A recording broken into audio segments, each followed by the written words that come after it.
Can you hear me? Yeah. What's it sound like? Sounds good. Can you see anything? Where's the mic?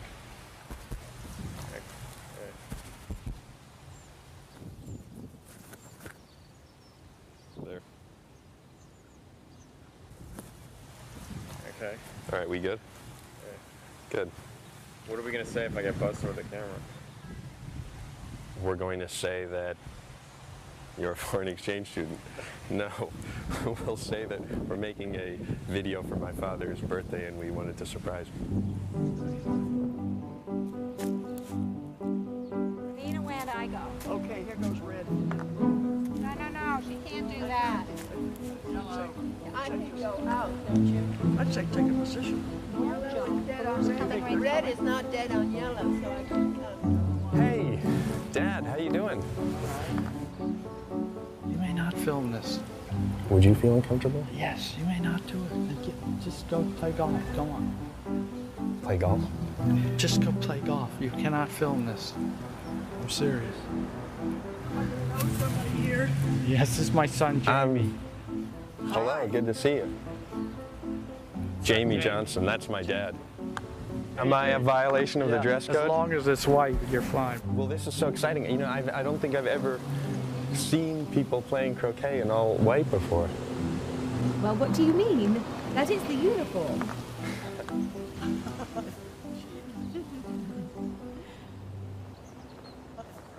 This is for the club paper? Yes. Great. You look like a gangster. Take your glasses off. Hey, can you get closer? Well, I'm going to do my best.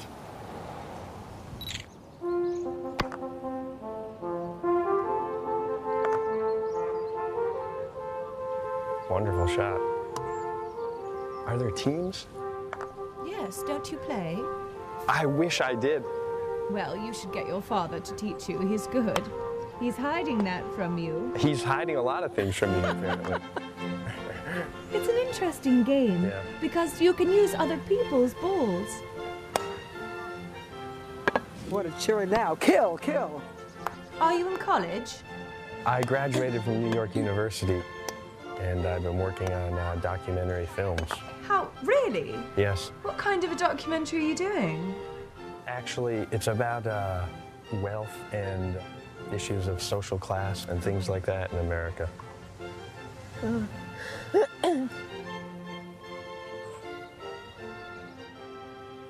You cannot film this. I'm serious. All right, I think you're being unreasonable. I think it could be interesting. Go home.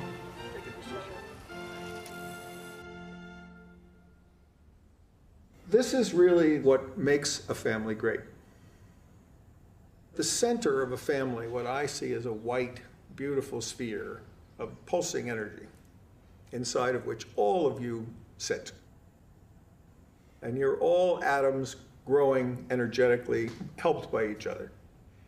And that I know I'm a lucky guy. puts out energy, doesn't it? My great-grandfather started the Johnson & Johnson pharmaceutical company, and my father inherited a fortune worth $1 billion. Frankly, delight. People of this character are in that first circle. Every year, my family meets with an advisor to discuss our finances, The barn that when you're looking for and he a usually trustee, says you're the looking same for people thing. to be in that first We circle. keep getting richer. And frankly, if they are in that first circle, the In protectors fact, need to- our family's fortune is growing faster than ever. We're part of a small number of American families that own most of the country's wealth. Having so much in the hands of so few can't be good for America. family of all of you grows. It's a problem I've asked my father about before, but he has no patience for it. I can't tell you how, how to solve these problems. Don't reach for that shit. I gotta go. I gotta go. We're not done. We're done. Dad, just wait. I have more questions. I'm not an expert on these issues. What do you want from me? It's obvious that my dad doesn't want to talk to me, and I think I know why. When he was my age, my father made a movie about poverty in Africa. I know his family severely reprimanded him for making his film, and that's probably why he's so reluctant to participate in mine. For them, shining a light on the extreme gap between rich and poor hit too close to home. The wealth gap is hard for rich people to acknowledge anywhere in the world, especially when it's in their own backyard. Today in America, the disparity between the haves and have-nots is worse than it's ever been. Now the top 1% of Americans, like my family and me, own roughly 40% of the country's wealth, and we share an aggregate net worth that is greater than the net worth of the bottom 90% of individuals combined. Even though the last 28 years have brought America the largest economic boom in the history of finance, most of the rewards have gone to those who were already at the top of the ladder, and they still do. Average members of the 1% now earn over $1 million a year, while a majority of Americans earn close to $35,000, which is what the average CEO earns for less than 1 day of work.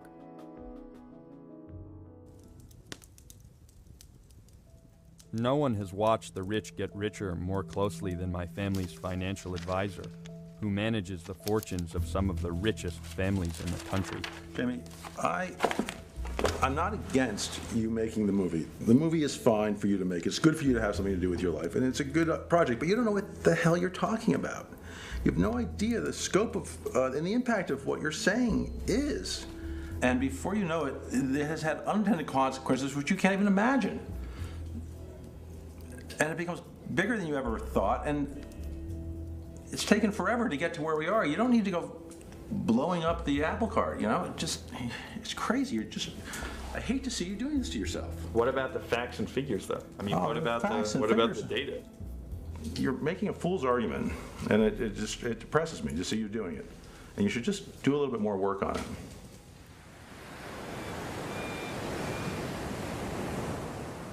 I don't think Brian does really want me to do more work.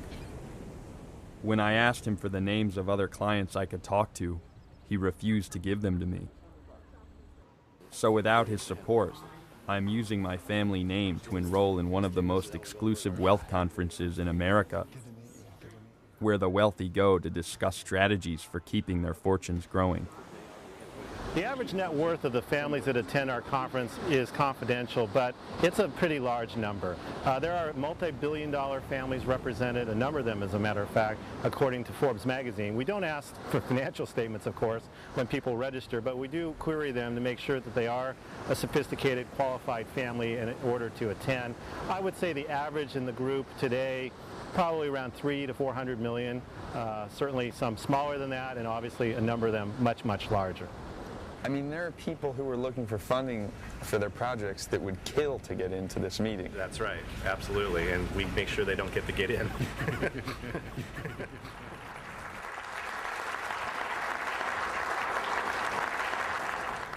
My goal as I get older for the families I serve, the few that I'm still consulting to, is to see if I can help them get to their 5th generations in good shape and go on from there. Family Wealth, the book you have in front of you, is about the first 3 generations. From the dozens of families that would turn up at this conference in the early 1990s, there are hundreds of families here today. And if you looked into the numbers that represent private wealth in a large enough aggregation that you'd have a family office, I'm sure it has to be in the many trillions of dollars.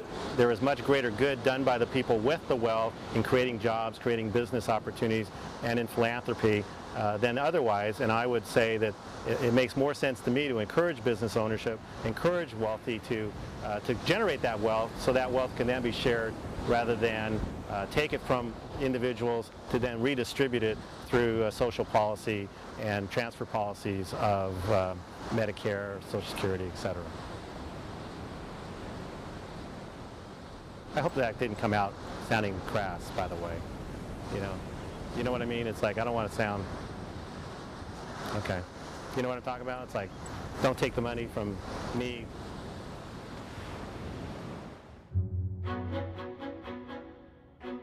In the early 80s, the American economy was rebuilt around the interests of big business and wealthy individuals, with the idea that their success would eventually benefit everybody.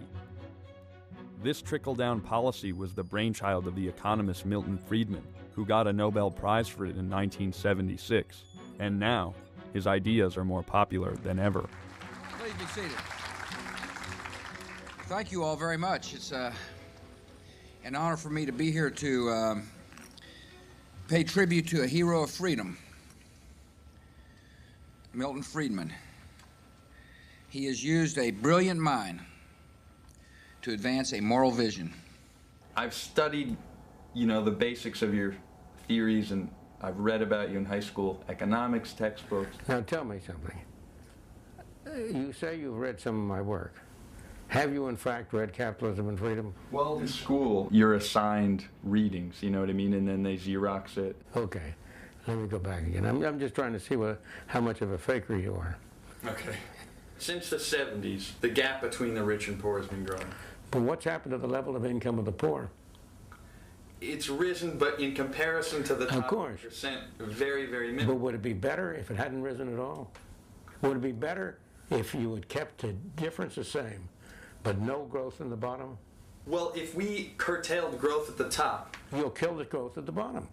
Look, the engine that leads to the miracles that we've seen, that enables you to have a television camera like that, that engine is ambition and drive to become wealthy.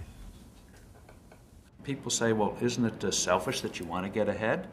No, in a sense, if you have a certain talent, in a free society, you should have the opportunity to discover what that talent is. Everyone has a knack for something, and develop that talent. And by developing your talent, by trying to meet your goals and ambitions, you're not only helping yourself, you're helping others.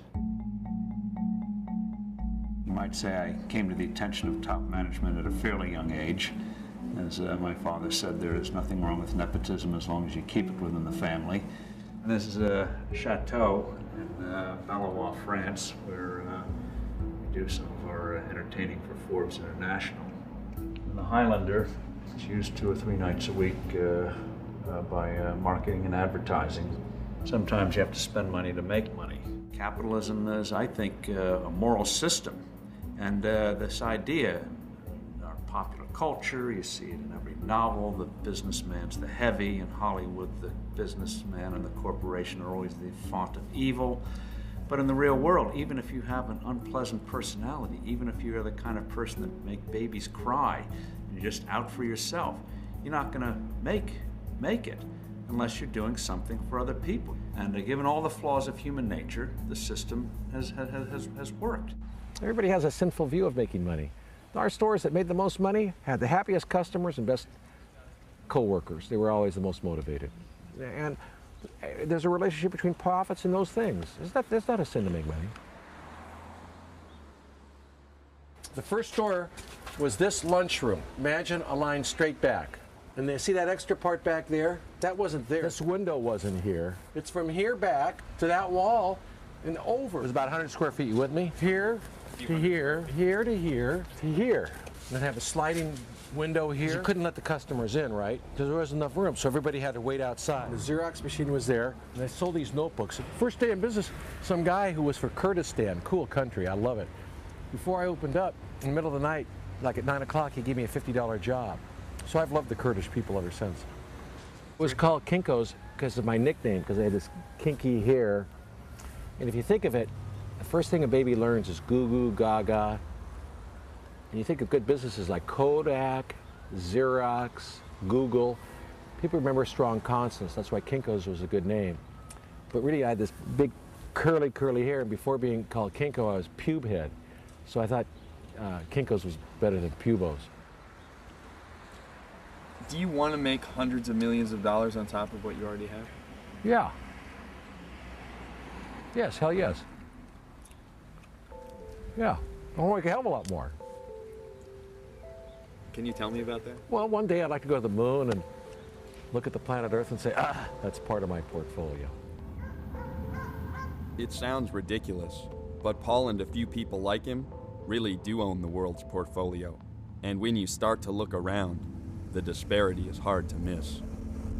You know, you hear them get up there all the time, land of opportunity, you know, all this shit. That's in their head.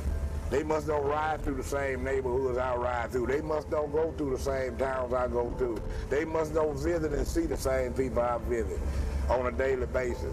And they can't do that riding around in a damn limo and a helicopter. Wealth inequality is probably at an all-time high in the United States. We have reached levels of inequality that you've seen only in the oligarchies of South America. Starting here with the Tale of Two Cities, what you have is a level of concentration of wealth probably never seen before in our history. Now, of course, you have tens of millions of workers who can't live on what they earn, and they're earning less in inflation-adjusted dollars than even 1973. Countries like Peru or Venezuela, Colombia, even Brazil, there have been armed rebellions going on for decades now. And given the sense of frustration among the working class in this country, I would not rule out the possibility of this kind of armed rebellion in this country.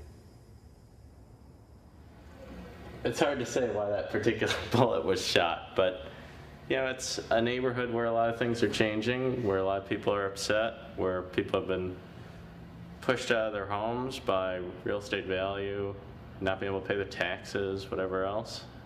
You know, I've tried to think about it. I've tried to think about if I were out there and someone else were in here, what would cause me to be resentful or envious.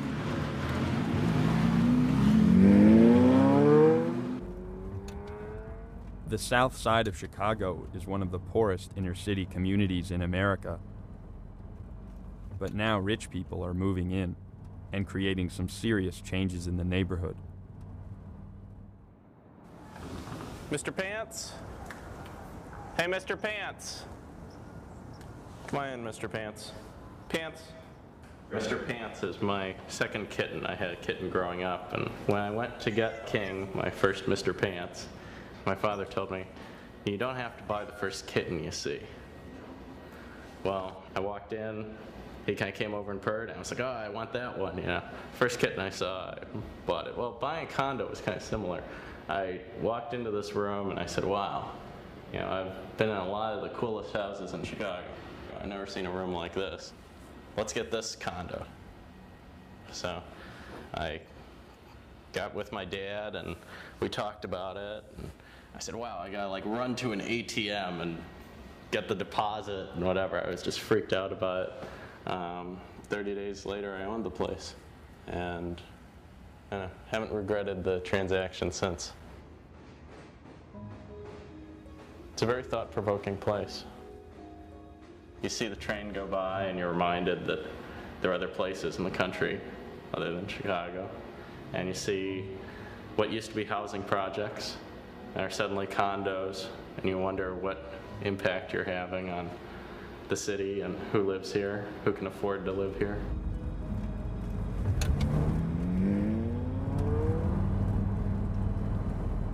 It wouldn't be such a big deal if the change weren't so drastic. So these buildings used to be public housing. Now they're being taken condo. Sure, you put in new windows and you spruce the place up a little, but the fact is that someone who is using the public housing system lost his home for each one of these units that's being created.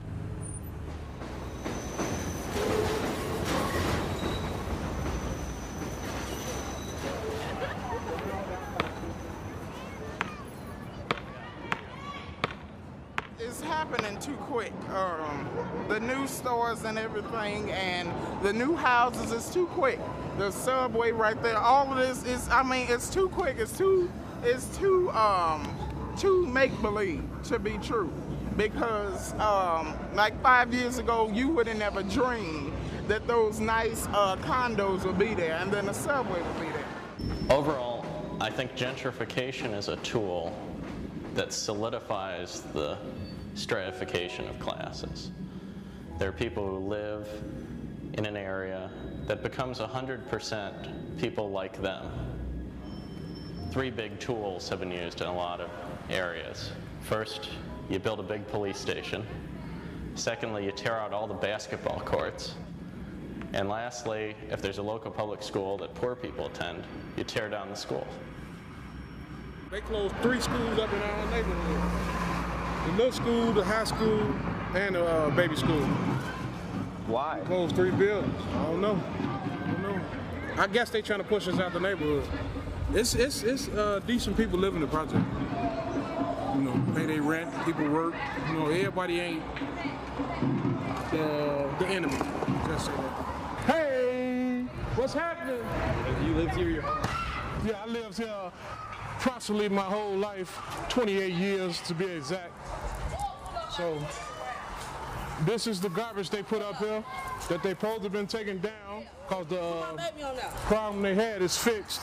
This is our lobby. The phones used to work when the police used to have a police station right here. This used to be their police station right there. What happened to that? We ran them away. Well, the people ran them away because they was on BS. That's our mailboxes. Half of the doors don't lock on the mailboxes. You have email? Do I have any mail? I ain't checked the mailbox today.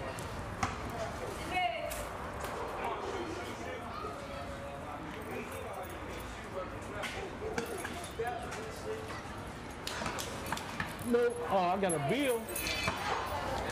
Yep, I got a bill from Tribune that I'll never get the newspaper if they send it to me. The changes in the neighborhood is changes in the neighborhood around us, not to us, around us. We got 1.5 schools in our neighborhood. 35, 40 kids in one classroom with one teacher. He can't teach everybody all, you know, he needs some help. So that's why all the kids, when they go in class, if they ain't getting no attention, they gonna run away. This land is worth more than what the niggas over here can give them. So what can you do with them? Displace them, and the ones that you don't want over here, you get rid of them. You get rid of them. You know, and what you use as an excuse, use the drug dealers, use the cocaine house. You know what I'm saying? Cocaine dealers. You know what I'm saying? You use the people that's over here doing nonsense to try to get rid of nonsense. We grew up as a family. You know, one building to the next building to the next building. You know, you can sit up here and talk all you want to, but yet still, we love our kids. This is my son. Come here. This is my son. Do you feel like your kids have an opportunity to get rich in this country? Hell no. Hell no. They ain't no rappers.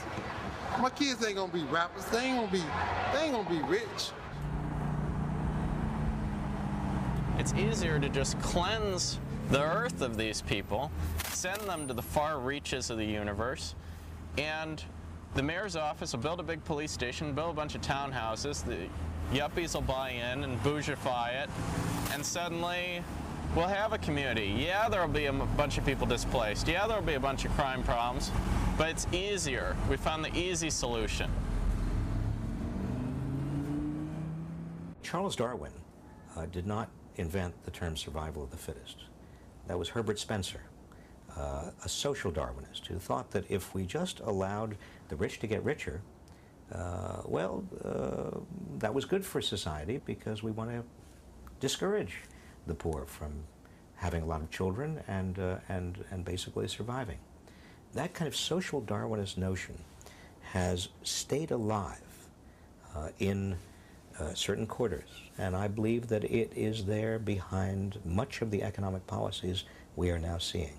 Look, there never in history been a time when the ordinary people of this world, and particularly in the rich nations like the United States, Britain, and Europe, never been a time when the ordinary people have had the level of income and living that they now do. But what about the tens of thousands of people whose lives were affected by the decision? You can't make an omelet without breaking eggs. You have a system which is overwhelmingly yielding good results. But there's no question that it's not perfect, and there are cases and people will get hurt, but that's true of any system. Doesn't it make you nervous when you see so many powerful and extremely wealthy individuals sitting there directly influencing those politicians when we're in a democracy? They're not influencing anything. They're playing a role in the political system, but Congress is ultimately going to be influenced by public opinion, by what the public wants. The public will get what the public wants. A few months ago, I told the American people I did not trade arms for hostages. My heart and my best intentions still tell me that's true, but the facts and the evidence tell me it is not. In the 1980s, the U.S. government illegally sold weapons to Iran and used the money to support Nicaraguan rebels in what turned out to be the Iran-Contra scandal. At the center of the deal was one billionaire who had unfettered access to the secret workings of the U.S. government.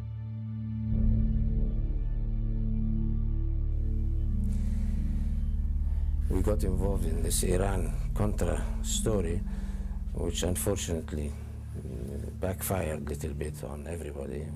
They asked me to finance it. I said, okay. So I gave credit to the CIA for $1 million, and they shipped the equipment, and the Iranian paid me back.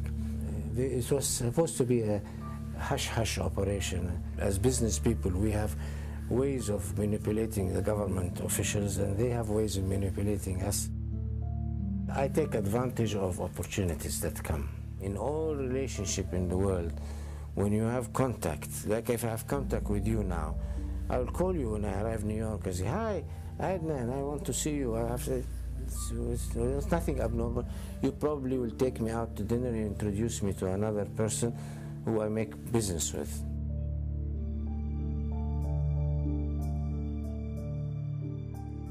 You would say you're not an arms dealer and you never were? No. The truth is, if you investigate through the records and so on, you find out we never dealt in arms. It was just a title given to us by the press. But when you helped connect the United States government and the Saudi government over sales of weapons, what would you call that? Marketing. I worked with the British on the Lightning program. I worked with Raytheon on the missiles. I worked with Northrop on the F-5. But this is normal business. This is the whole life around the free system is like that. It's been the case for the last 25 years in the United States that the amount of money flowing into the system for political contributions has been a major shaper of who gets what within the economy, because they always want something, whether it's a tax change or it's a change in regulation or it's a subsidy or what have you. And as a result, there are a number of studies that show the people giving the money have often had the greatest benefit in terms of what happened to their stock price or their own personal fortune. Meet the kings of sugar, Pepe and his brother Alfonso Fanjul of Palm Beach, Florida. Critics estimate these plantation owners make an extra $65 million a year off the sugar program in American consumers. The government puts the total cost to consumers at least $1.4 billion a year. The Fanjuls. There is no story of the Fanjuls. If you're got me up this morning to talk about the Fanjuls, and we're making an issue of the Fanjuls as such, we could get it over with in a hurry. In that fatal moment in the Oval Office, when Bill Clinton was confronting Monica and telling her it was over, he's interrupted with a call from, it turns out, Alfie Fanjul. Alfie Fanjul was very concerned that Al Gore had made a speech the day before saying that sugar companies were going to have to pay for the cleanup of the Everglades. So while Monica sat there in her tears, Bill Clinton spent 22 minutes on the phone reassuring Alfie Fanjul that everything was okay, that they would be true and blue, and even that Al Gore guy, he's just saying that to get elected. Keep giving us money so Al can be president.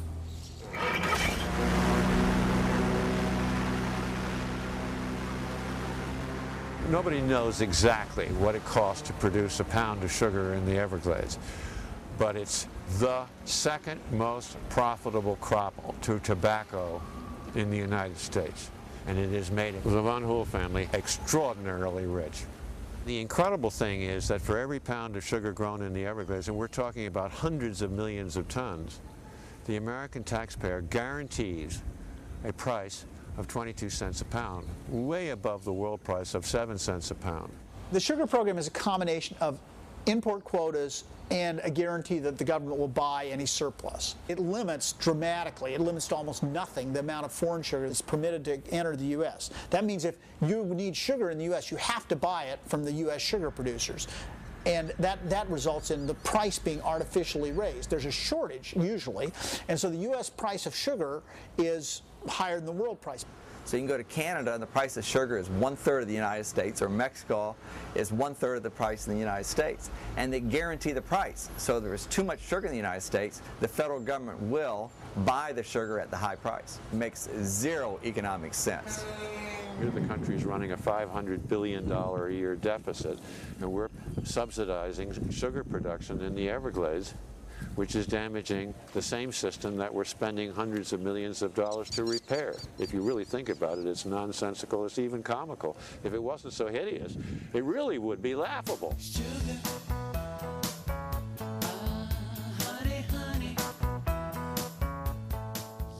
The Van Hool family makes hundreds of millions of dollars, become very wealthy because of a government program. And there's no reason why the federal government should create a program to make the Van Hools richer. We're in effect subsidizing the Van Hools and hurting the American public buying products that have sugar in it. One was the Republican, one was the Democrat. Alfie Van Hool was the single largest contributor in Florida to the Clinton campaign, and his brother was the largest contributor to the Republican Bob Dole campaign. They had it covered either way. What we're talking about is somewhere over $400,000 to various people in contributions to the Republican National Committee. They are putting down, in most of these cases, their occupation is with the Florida Crystals Corporation. That's the Sugar Corporation. Yeah. Well, that's them. Money doesn't decide every issue in politics, but most issues it plays a major part in. And if you're going to try to understand politics and why things happen the way they do in Washington, you have to, as they say, follow the money. That's an industry. How democratic is that? It ain't. It is called free enterprise. It is free enterprise.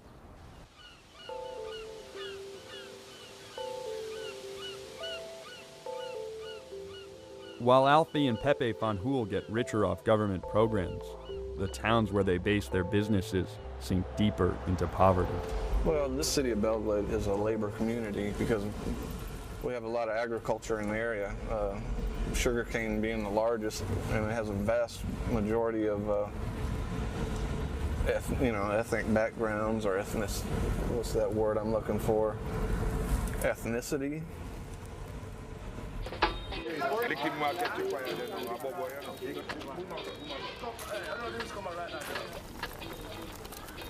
When sugar barons like the Van Hools needed cheap labor, the U.S. made an exemption to immigration laws. Foreign workers were imported on a special visa to cut sugarcane for third world wages. It really disappoints me. I'm saying, but you gotta see it. It's a system, you can't beat it. Everybody from Jamaica come here. They come here to achieve something to support them family. Hard work, real hard work, you know. Sometimes our supervisors tell us, boys, it will be blood, sweat and tears, and it was. I used to see people, man, go out cutting canes when I come to visit my cousin. They come back, lacerations, the canines, they cut them in the hand, chop them in the leg. I see men cut off in thumb, clean as a man bust his knee. I see a lot of things going on in the field. The figures show that every year there was an average of 10 workers killed in sugarcane work. when the government came down as part of their review of the Sugar Act to see that the workers were being paid properly, it found massive minimum wage violations throughout the sugar industry. This, we believe, cost the workers probably, certainly millions of dollars a year, maybe as much as $10 million a year. There's a lot of time we know that we was short pay or, you know, are doing some work for a lot of lesser money more than what we supposed to work for, you know. But ain't nothing much we can do about it. Yeah. Guys go out there and they work all day long. How much you made today? $35, $40. You got to work your behind off to make $50. Although the Van Hoels deny wrongfully cutting wages and putting their workers' safety at risk, eventually mounting lawsuits and increasing scrutiny caused them to mechanize their sugar harvest. Many of the migrants who had come to work in their fields stayed in America, hoping for other opportunities, but they haven't made it very far.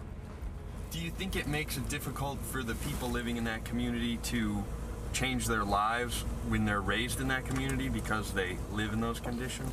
No. I mean, there's a lot of talent down there. A lot of talent.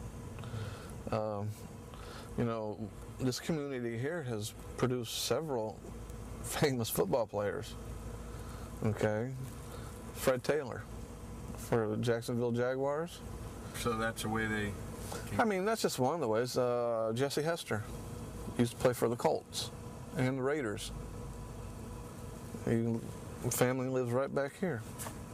I mean, that's just one of the things. I mean, and then there's other athletes, and there are a lot of talented people in this community.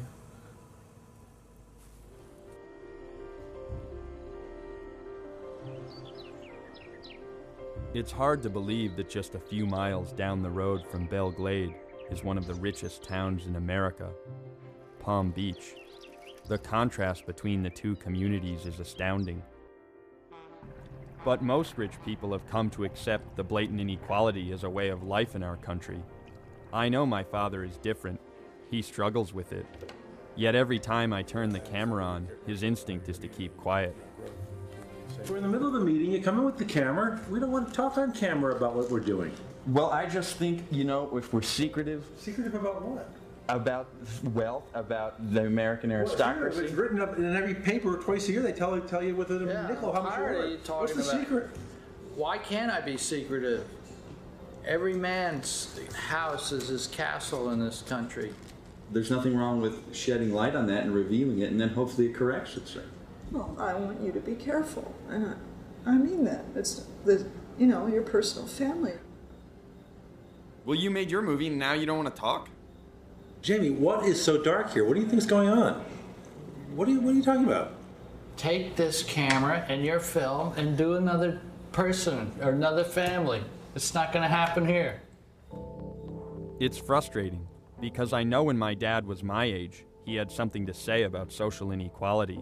And I think the subject is so complicated for him that now he chooses to avoid it at all costs. But for some rich people I talk to, inequality is easy to understand. It's preordained. If you inherit money, then you feel, why did I get all this and somebody else is poor? Well, God had a reason for that. God's never going to give you anything that you can't handle. People mistake the Bible as something that you put on the shelf after Sunday, but it is a guideline that you run your business by, you run your family by, and you run your life by, and you will succeed. We have about $260 million in sales, and we have 1,150 employees. We're in the top 30 private landowners in the United States, and we're the largest private landowner in Louisiana. See the TV set? Yeah. They're all around the plant, and that shows each worker how they're doing real time. It's like the proverb, don't muzzle an ox while it's treading. And what that means is keep everybody happy, and they will do a lot better job. We have a plasma TV in the lunchroom so that we can communicate better with the employees. You might have seen some scripture up there. Is that from the Bible? Yeah, Marketplace Ministries is a company chaplain service that we offer free to our employees. They get breaks during the day and they can come in the lunchroom, have Cokes and sandwiches and so forth, and get their informations, infomercials, I should say, up there. They see what's happening. It's easier for a camel to go through the eye of a needle than a rich man to get into heaven. Back then, rich people in the Jewish states were the most pious. They were the ones they thought that God favored the most because they were wealthy. Just because you're wealthy doesn't mean you're not going to get into heaven. It means that God has given you a lot of assets to be stewards of, and He's going to sit back and watch how you do it. I think empathy is a very, very important quality. You can't even motivate people or have a business if you're not empathetic to your customers and workers. Hi. How you doing? Crazy, crippled, Well, out of my mind, eating my bread and, you know, taking a little nap, you know. Yeah. I got this t-shirt, it's kind of crazy.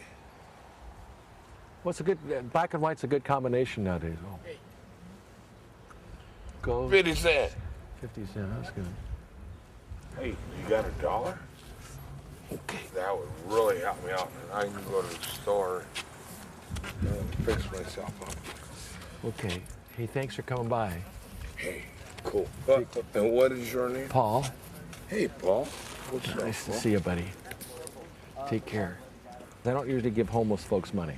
Unless a homeless person is playing music or trying to better themselves, selling pencils or doing something, I generally don't do much. In this case, I thought the most genteel way to also have him leave was possibly give him $1. You know, you don't want to live like Mother Teresa. I mean, how do you take it to an extreme? How much do you, I mean, if you want to really be the minimalist, you live like Mother Teresa, or you, it's always an ambiguous thing. You should have a little bit of guilt and a little bit of pride. I don't know how to answer it. I'm the great-grandson of the meatpacker Oscar Mayer. And when I was 16, my father told me that I was going to inherit enough money, so much money that I wouldn't have to work. But I made a decision to give up that wealth. I grew up in a wealthy suburban community. And I went to school with kids who came to school in chauffeur-driven cars. Kathy Iacocca. His dad was Lee Iacocca, Alfred Taubman's son, you know, who owned Sotheby's auction house. You know, these were the kids I went to school with. So I grew up in a wealth bubble. But I remember thinking at that time, there's something wrong here. Something about unfairness. That's about as much as I remember that little seed was probably planted then. And then I wrote my dad a letter basically telling him that my intention to give away the money that I had. He called me after he got the letter. He said, I'm coming to Boston. I want to talk to you about this. And he came out and he said, you know, you've been away from home for about 10 years now. I don't quite understand this decision. Maybe you should sort of tell me what's happened since you left home. And so he listened to me for a while, just talk about that. And then he kind of, at the very end, he says, okay, I understand what this is about. You know, I don't think it's a good idea. And my questions have to do with, have you really thought through all the consequences of this? Like, what if you have a child one day, and that child has a severe disability? And he really pushed me on all these what-if questions, all the sort of worst-case scenarios. For me, it always came back to, well, I would be in the same boat as 98% of the people I know. I do meet people today who say, it's hard to get by on 50 million, you know, I need more. I think those people are sick, you know, to need that much to have a good life. I mean, I think you gotta take a look at yourself there, buddy. You know, if you feel like you don't have enough at that point.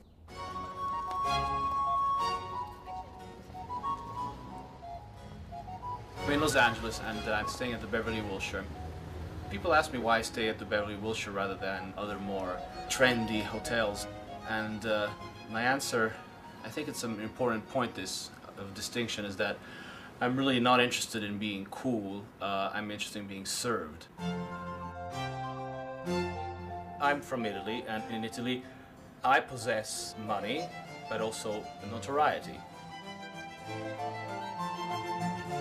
Notoriety for what? For having been rich for, say, 5 centuries. When I moved to New York, all I was a young kid with money, and I really felt that there was something missing. At home, I was, you know, the Baron. Here in America, you're nobody. Are you a model, or you act, or I'm just asking. No, I don't do anything. Actually, that's the point of the whole documentary. I'm just like a rich dude in Rodeo Drive, and the fact that I don't do shit, you know, that's. Here, there's no monarchy that can knight you and say you're a baron now, but there is the media. And so what I did was I hired a publicist and started doing events and red carpets. All of a sudden you are a baron in a different way, but in a contemporary way. Today I'm in Los Angeles for some meetings with some production companies and networks for possibly a reality show, which would be featuring me. America is fascinated by seeing the trappings of wealth, and more specifically rank. Americans rejected inequality at the inception. They said no to aristocracy, they said no to all of this. But at the same time, when you shed your sins, you retain a secret desire of having them back. Do you believe that AIT engaged in proper I can't comment on what they do. In America, some of the richest citizens are treated like aristocracy, even when they go to great lengths to control how the public perceives them. When I contacted Warren Buffett about this film, he refused to talk. But a friend introduced me to his granddaughter, and she invited me to her home to show me what life is like in the second richest family in the world.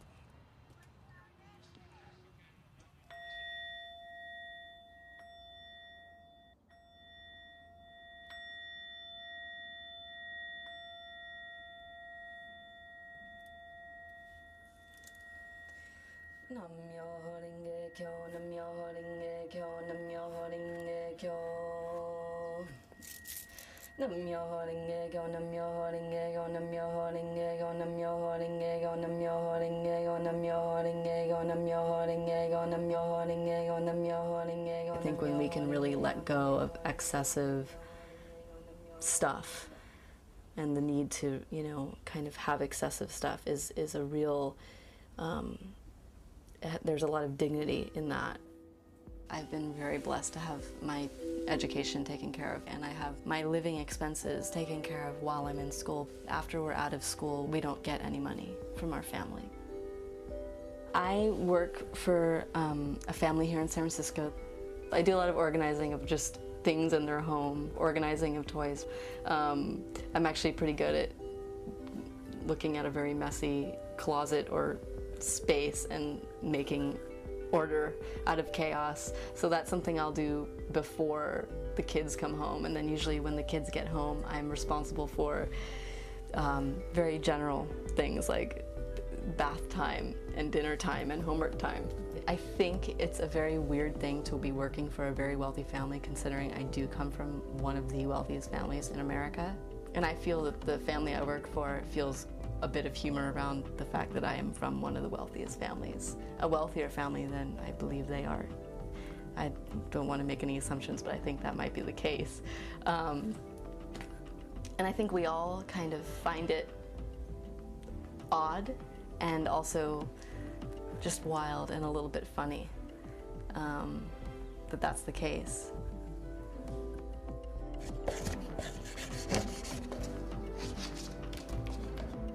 Since I was like 18, I've been totally focused on making art, being an artist.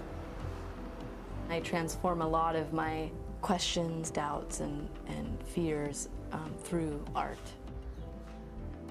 I feel very fulfilled. I feel really happy in my life. I feel like I have more than what I need, and definitely what I need. How do you feel like your grandfather would react if he saw you in this video?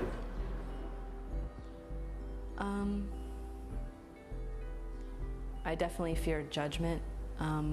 Money is the spoke in my grandfather's wheel of life. I think either people are coming from a place of love or fear, and fear drives us to want to hold on to things and not share because we're afraid that there's not enough for ourselves, and if we let go, you know, we're gonna not have enough for ourselves. Fear is what stops most wealthy people from talking about their money.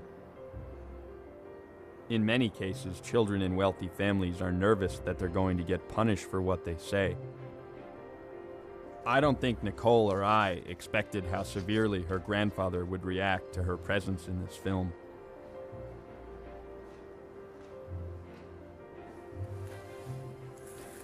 But after the shoot in her studio, she received a letter from him that surprised us all. So, did you read that first opening line?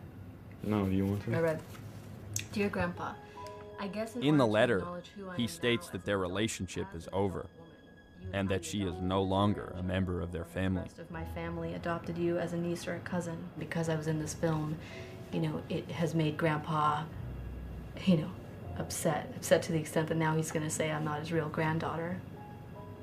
In this picture of Grandpa and us as little girls here, I've spent months and years of my life at his home in Omaha with just my twin sister and I. In spring break, we would go and visit him, and we would stay in his home, and it was just us, and we spent so much time bonding as his grandchildren.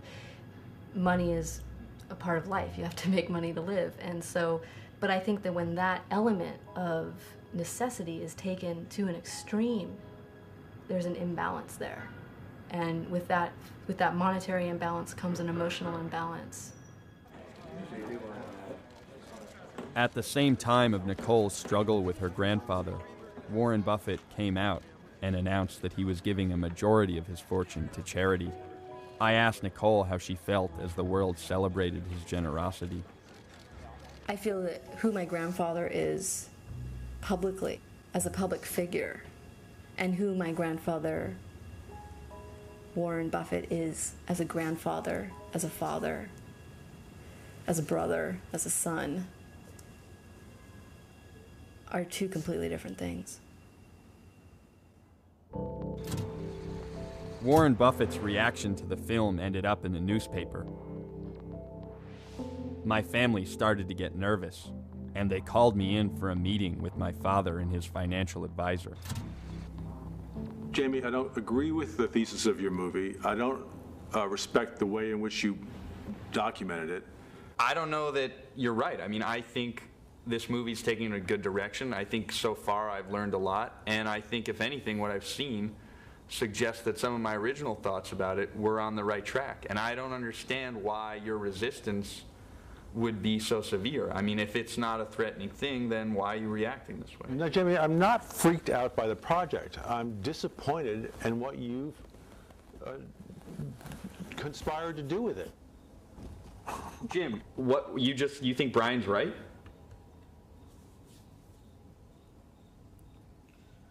What do you mean, Brian? He's upset.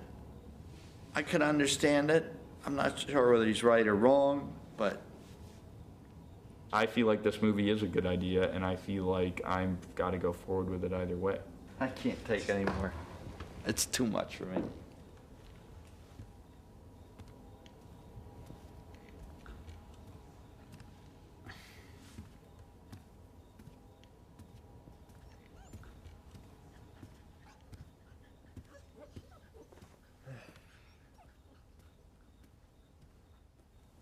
Oh, dear. Well, Brian, I don't understand why. I'm human. I get pissed off when you say, okay, fine, I'll go do my homework, and you don't. I don't need it. It's a pain in the ass. You're behaving like a little arrogant trustafarian. You know, come on, give me a break.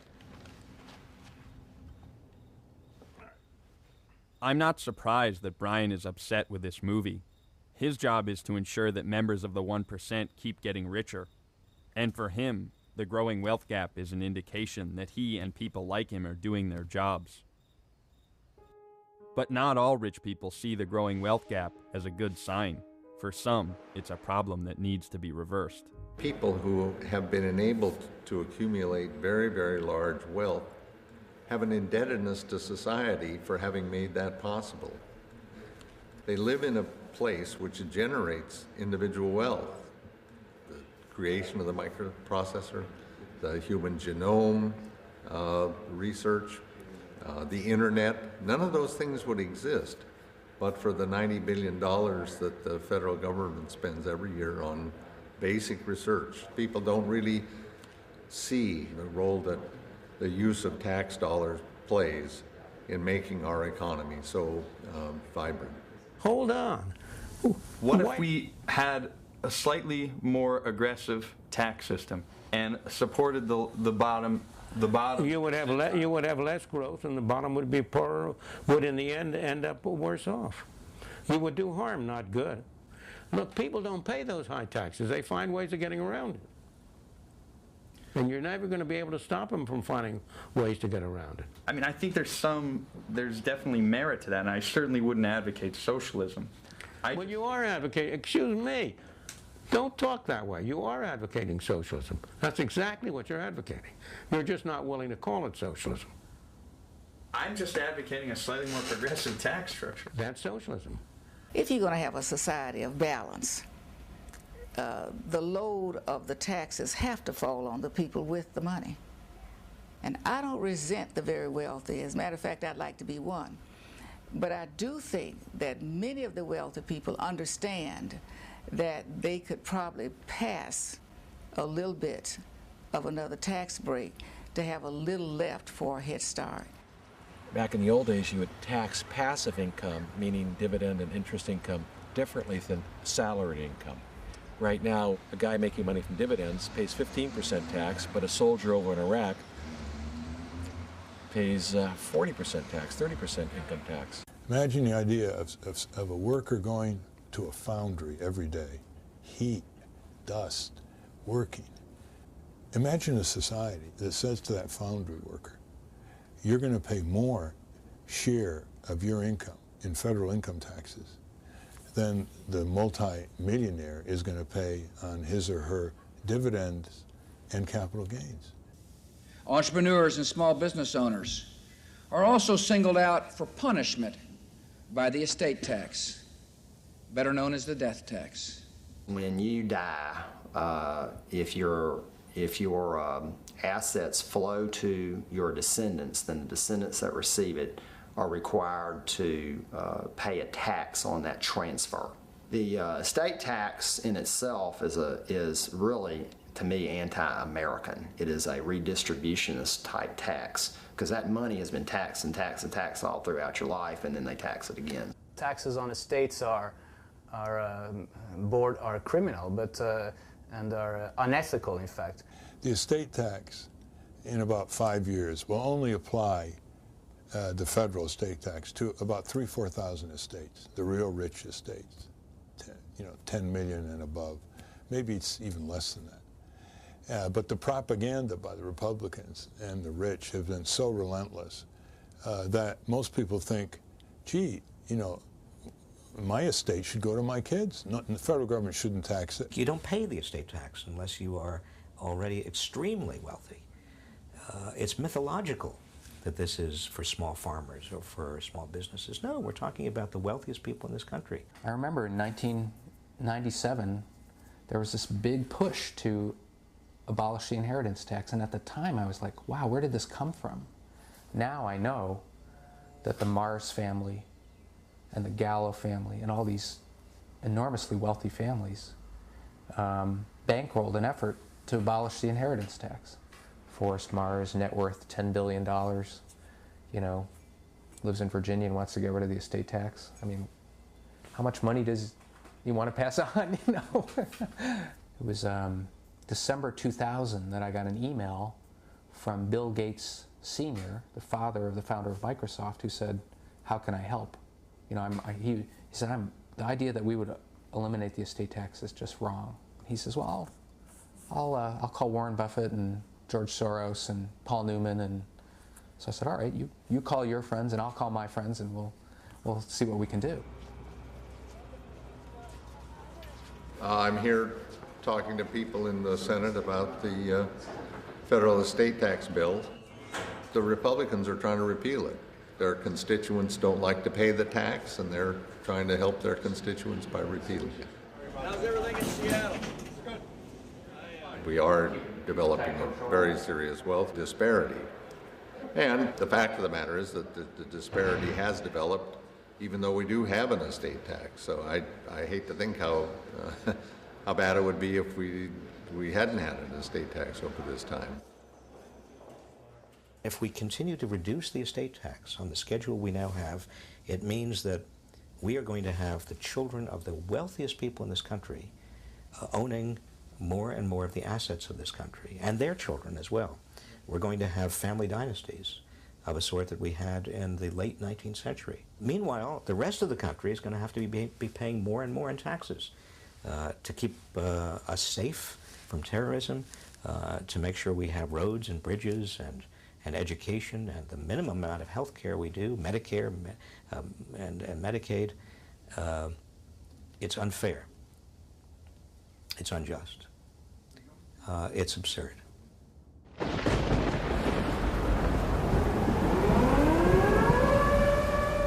In late August of 2005, Hurricane Katrina hit the Gulf Coast of the United States. I want every American to know that their government is doing everything it can to help get relief to those in need as quickly as possible.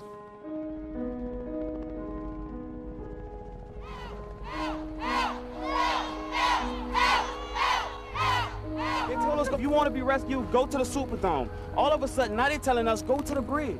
We have very few resources. What are we supposed to do? It is wrong. We have no water. You could have dropped it from the sky from them helicopters. How is a 3-week-old infant gonna be able to survive out here with no milk, no water? Look how hot he is. He's not waking up very easy. We have regular insulin.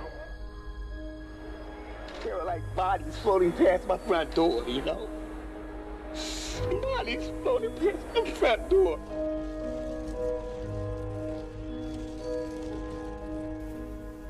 Americans are generous to each other, and I just hope that what the world is seeing is that even though we've been hit with something that is unlike anything that we've been hit with before, the generosity of this country and the caring of Americans for Americans is, I think, what is coming through. For 5 days, tens of thousands of people waited for help from a government that had seemingly forgotten them. When the president finally did show up, he didn't seem too worried about those most in need. Out of the rubbles of Trent Lott's house, his had lost his entire house, there's going to be a fantastic house, and I'm looking forward to sitting on the porch.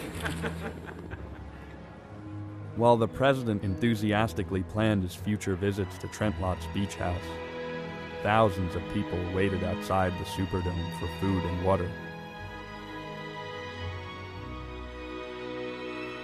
Within a few days of the disaster, people already living on the edge of poverty were pushed to increasingly desperate measures to survive. Hey, drop! Hey, drop!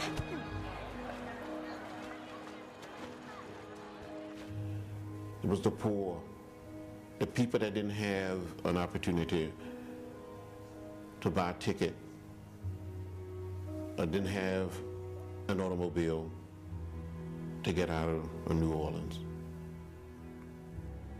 And even when we saw people calling out for help us, save us, we were slow to respond. We're one people, we're one family, we're one house. And we all must have a place at the table in this house. And I think those in high places, whether it's the President of the United States, whether it's the Majority Leader of the Senate, or the Speaker of the House, or the mayor of our cities, or business leaders, we must recognize the fact that none of us, not one of us, are going to get out this predicament until we all sort of get out together, get tied together as a nation and as a people. The one thing you can depend on everybody is that he's going to put his interest above yours. I don't think that's a very hard thing to understand.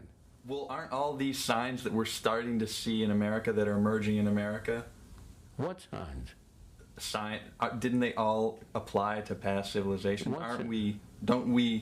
not exempt from those rules of history, are we? When our society collapses, it will not be for the reasons you've cited.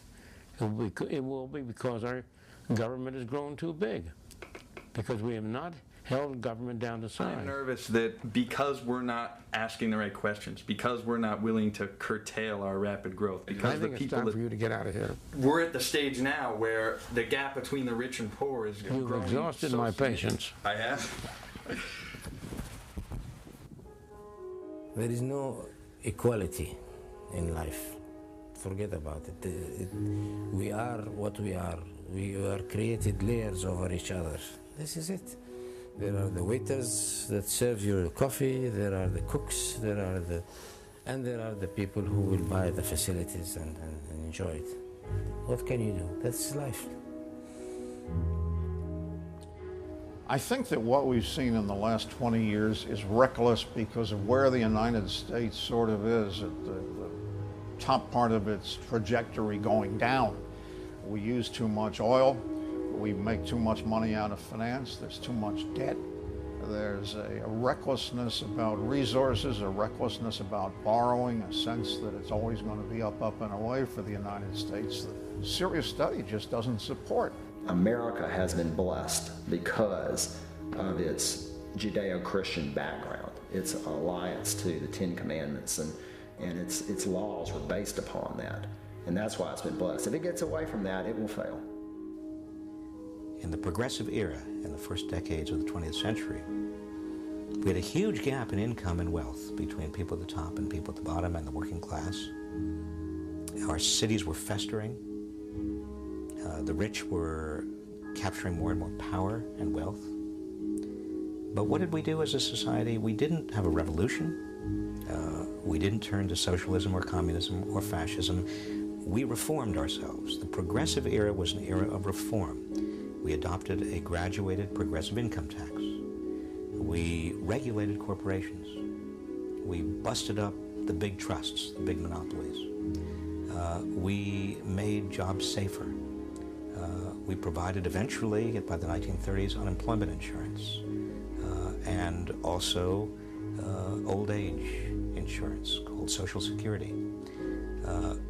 We, in other words, did not embrace socialism. We embraced reform. The whole history of mankind is that similar to geology. The center of the earth is all molten lava. And there's only a thin layer on earth you can live on, 3-4 miles. And there's so much down there that's all hot, hot, hot. And that thin layer is the difference between rich and poor. You need incentives in society so rich achieve things, but the whole history of mankind is that the lava overflows and kicks their ass.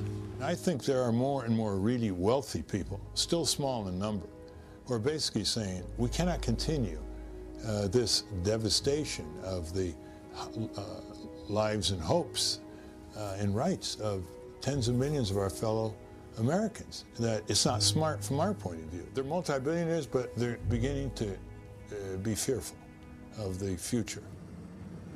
My great-grandfather started the Johnson & Johnson pharmaceutical company. Okay, Johnson & Johnson. Big money. Yeah. Old money. Old crooked money. And that money that come out of them moonshiners and all. Look at it. There's some truth to that, man. I know it's true. The same way to get it and to forward. Man, see, the truth don't hurt. You know, I can tell you something, and you might think I'm an idiot. My family was one of the richest families in the world. but not with money. With love, kindness, tolerance, and patience. Qualities that's worth more than money, and you can't buy that. They taught me how to love people for who they are, not what I want them to be. See? They taught me how to get along with people. They taught me to treat people the way I want to be treated. They taught me to treat each person for who they are, not clump them together because we all different in our own way. That's the richness that I was brought up with.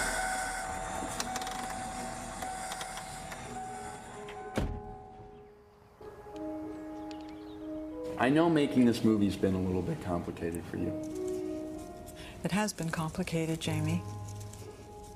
I wish that I'd shown more outward support from the very first, because, you know, I am proud of you, and I hate to have to tell you this because I cry all the time, but it's true. And I just wish I'd shown you right away how proud I was of you and how much I agree with what you're trying to do. I wasn't born rich, so I might have started out with a very different set of ideas. And I've tried to be sensitive to your dad's ideas about it. And a little bit careful, you know, somewhat considerate of him and how he likes it to be, and so that creates a little conflict, and that creates a little conflict about the movie. What is so complicated about it? When I first married your dad, he was, after all, a surfer and a painter. And he was not the grown person that you see today. And I think you and he could spend time exploring that. And now we've come to a conclusion, and I know you have some questions to ask me, and I'd like to proceed with them. Well, what about the movie you made when you were my age? When I was much younger, just out of college, I got involved in charitable giving to an anti-apartheid organization that was making a film in South Africa. It involved wages and workers in certain companies. When it aired on public television, Johnson & Johnson, I know, was included in that. And several people connected with the company started to complain to the CEO there about, what's Jimmy Johnson doing? He's undermining our business. My name also appeared on the film credits, and I remember going down to meet with the CEO at the time, and I began to realize that it was a story with two sides. That yes, they didn't pay that high. Forget it. What? It's going nowhere. Just keep going. You got what I feel, and I can't give you solutions for the world. What do you mean? Well, if you have a way to help, you should do it. If you can affect one or two lives, you've done a good work. I don't think you are necessarily set the goal of changing the world, because it's maybe beyond what's possible.